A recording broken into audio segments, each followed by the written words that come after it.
నమస్తే, welcome to పూరా local. నేను మీ సంపత్ కుమార్. రేపు జరగబోయేటువంటి ప్రధాని మోడీ భారీ బహిరంగ సభ గురించి, దాని ఏర్పాట్ల గురించి, దాని యొక్క ప్రభావం తెలంగాణ రాజకీయాల్లో ఏ రకంగా ఉండబోతుంది, తెలంగాణ ప్రజలు దీనిపైన ఎట్లా స్పందిస్తారన్నది మరిన్ని అంశాలు మనతో చర్చించడానికి Malkajgiri district executive member Dattatreya గారు మనతో ఉన్నారు. వారిని మరిన్ని వివరాలు అడిగి తెలుసు. నమస్తే సార్. ముందుగా భారత్ మాతాకి జై. అలాగే రేపు వస్తున్నటువంటి మన దేశ గౌరవనీయులైనటువంటి ప్రధానమంత్రి గారు శ్రీ నరేంద్ర మోడీ గారికి స్వాగతం, సుస్వాగతం. ఇప్పుడు రేపు జరగబోయేటటువంటి కార్యక్రమంలో రావడం వల్ల మన తెలంగాణలో వచ్చేటటువంటి హైదరాబాద్లో ఉన్నటువంటి జిహెచ్ఎంసీ ఎలక్షన్లో భారీ మెజారిటీతో మేము విజయం సాధించబోతున్నాం. First point. సెకండ్ వచ్చేసి వీళ్ళు ఆల్రెడీ మనకు ఓట్లు దీనికి రాకపోవడానికి, కాంగ్రెస్కు రాకపోవడానికి కారణం, ఓడిపోవడానికి కారణం మెయిన్ పాయింట్స్ ఇప్పుడు ఉన్నటువంటి మనం చూస్తున్నాం. వర్షాలు ఎలా పడుతున్నాయో ఇప్పుడు మనకు ఆల్రెడీ ఇప్పుడు కూడా పడుతుంది. సో ఇప్పుడు ఆల్రెడీ వర్షాల వల్ల ఇప్పుడు రైతులకు ఆల్రెడీ అన్యాయం జరుగుతుంది. ఇప్పుడు ఆల్రెడీ మనం ఇక్కడ చూస్తున్నాం, ఓన్లీ సిటీకి సంబంధించినటువంటి వాళ్ళే వేరే ప్రతి ఒక్కరు ఇంటర్వ్యూ ఇస్తున్నారు. చూస్తున్నటువంటి ఓన్లీ సిటీకి సంబంధించి ఇస్తున్నారు. కానీ ఆల్రెడీ మెయిన్ మాట్లాడే వాళ్ళు ఇప్పుడు లేరంటే మనకు మెయిన్ కారణం వ్యవసాయదారికి సంబంధించినటువంటి మాట్లాడే వాళ్ళు ఎవరు లేరు. ఇప్పుడు నేను దాని గురించి ఎందుకోసం చెప్తున్నా అంటే ఇప్పుడు మెయిన్ అక్కడ నష్టపోయేటటువంటి రైతులు. ఒక నిమిషం, మీరు రైతుల గురించి ప్రస్తావించారు కాబట్టి తెలంగాణలో కాంగ్రెస్ పార్టీ అధికారంలోకి వచ్చిన తర్వాత రైతుల పరిస్థితి ఎట్లా ఉంది? ఇప్పుడు ప్రజెంట్ ధాన్యం కొనుగోలు చేయట్లేదని కూడా రైతులు అయితే ఆవేదన వ్యక్తం చేస్తారు. మీ పార్టీ తరపు నుంచి కూడా అక్కడ కొనుగోలు దగ్గరికి వెళ్ళి మీరు నిరసనలు చేయడం, ప్రభుత్వం పైన ఒత్తిడి ఇవ్వడానికి కూడా ప్రయత్నాలు చేస్తున్నారు. ఒక రైతుగా మీరు మీ పరిస్థితి చూస్తే మీరు ఒక రైతు అని చెప్పి అర్థమవుతుంది. మీ బాధ ఏంటి అసలు? రైతుల తరపున మీరు ఏం మాట్లాడడం? రైతుల తరపున నిన్న చూసాం మనం ఆల్రెడీ. నిన్న ఎవరైతే నిర్మల్లో ధర్నా చేశారో, నిర్మల్ ఆల్రెడీ ఎగ్జాంపుల్ మీకు ఆల్రెడీ నేను ఈరోజు కూడా న్యూస్లో చూసాము. రైతులు నిన్న ఎవరైతే ధర్నా చేశారో అందులో 23 మంది పైన కేసు వేయడం జరిగింది. అది గవర్నమెంట్ చేస్తుందా లేకుంటే లోకల్ వాళ్ళు చేస్తున్నారా అన్నది వాళ్ళు కొంచెం తెలుసుకోవాల్సి. ఎందుకంటే రైతులు అనేది ఎందుకు చేస్తున్నారు? ఇప్పుడు ఆల్రెడీ చేతికి వచ్చిన పంట రోడ్డు మీద వేసిన తర్వాత అది తడిచిపోవడం వల్ల ఎవరు ప్రాబ్లం పడుతున్నారు? రైతులు ఆల్రెడీ నష్టపోతున్నారు. కానీ దానికి ప్రతిఫలం లేదు కదా. దానికోసం రైతులు పోరాడుతున్నారు. పోరాడడం వల్ల మీరు ఆల్రెడీ అరెస్ట్ చేయడం అనేది కరెక్ట్ కాదు.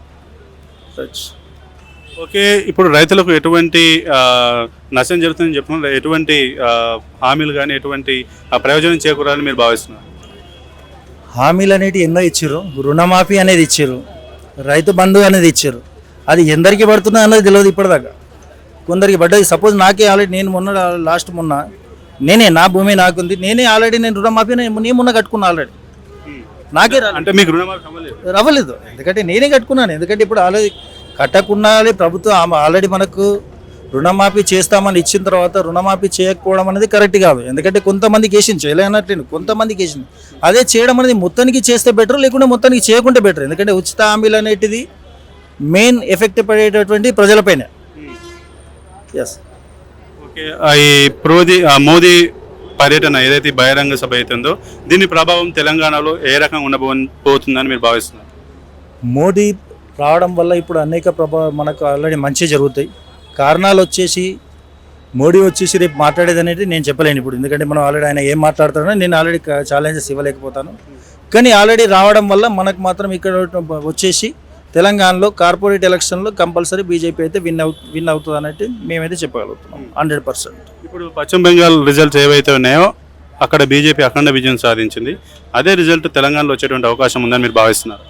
ఎస్, వస్తుంది. ఎందుకంటే ఇప్పుడు ఆల్రెడీ పశ్చిమ బెంగాల్లో జరిగినటువంటి SIR సార్ అనేది మనకి ఎలా అయితే జరిగిందో ఇక్కడ కూడా తెలంగాణలో జరిగితే ఖచ్చితంగా మాత్రం మనం కార్పొరేషన్లో మనం విజయం సాధిస్తున్నాం. ఎందుకంటే SIR అనేది ఒకటి మనకు ఓటర్లకు సంబంధించినటువంటి మెయిన్ విషయం. ఎందుకంటే అందులో ఏదైతే మనకు సమస్యలు ఉన్నాయి, ఎందుకంటే పేర్లు ఎందరో ఉన్నాయి. ఇప్పుడు దత్తాత్రేయ నేను ఇప్పుడు ఎగ్జాంపుల్ ఉన్నా, నా పేరు మీద ఎందరో ఆల్రెడీ ఇంకొక డమ్మి కూడా వెళ్ళి ఓటు వేయచ్చు. ఎందుకంటే ఇప్పుడు నాకు ఆల్రెడీ ఒక ఓట్లు అనేవి 2 జాగాల్లో ఉండొచ్చు.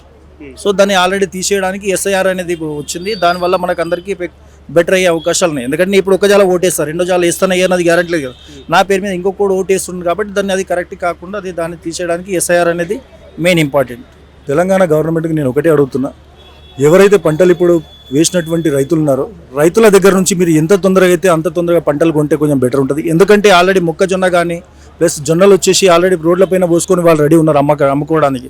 కానీ ఎక్కడ కూడా ఎటువంటి వ్యవస్థ అనేది లేదు. ఎందుకంటే పంటలు కొనకపోవడం ద్వారా ఆల్రెడీ మంటలు అనేవి జరుగుతున్నాయి. ఓకే, ఇంకొకటి వచ్చేసి వర్షాల వల్ల ఆల్రెడీ వాళ్ళు నష్టపోతున్నారు. కాబట్టి మీరు ఎంత తొందరగా అయితే అంత త్వరగా రైతుల యొక్క పంటల్ని తీసుకుంటే బెటర్ అని మేము ఆలోచిస్తున్నాం. అది మేము చెప్పేది మెయిన్.